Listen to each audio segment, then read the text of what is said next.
Hello everyone welcome back my mini blog day 9। Good morning everyone. सकाल सकाल मु जाइथिली बाबांक सहित स्कूटी रे माछ आनिबा पई। तापरे मु घर को आसला बेले मामी किनी देछि मो फेवरेट छेना।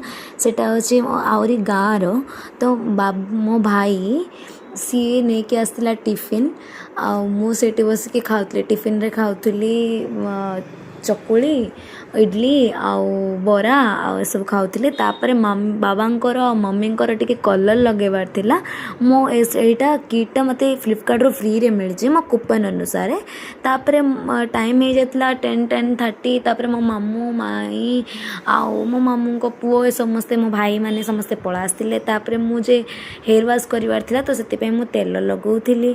तेल लगे सारी कि मु जाइथिली टिके ऊपर को काहे कि ना मु एते दिन हला घर को आसी नथिली। आउ घर को आसवार कारण आपण माने मते कमेंट करिवे देन मु ता कहबी आपन को। तापरे एठी हमर घर काम चली तो से मुझे देखा जाइली। तापरे मु तौक आसला बेलू मामी बनई आज माछ आउ पुणी बनाई चिकेन। बहुत सारा आइटम बनाइला आउ पटल आलू कौन गोटे तरकारी भी बनई। देखुवे मोर प्लेट रे भी सर्व हो सारी भात माछ चिकेन आउ पनीर आउ बुट तरकारी कौन गोटे कर आंब आउ चारू आउ भात चारू भात ओ कि शांति खाइबाटा। आउ तापरे मु एठी गाधी सारिकी फ्रेश हो सारिकी ड्रेस चेंज करके मु पळा आसी खाइबा पई। मामी डाकिला टाइम हो सारानी। मु खाइला बेले पाखापाखि 2टा हो सारथिला।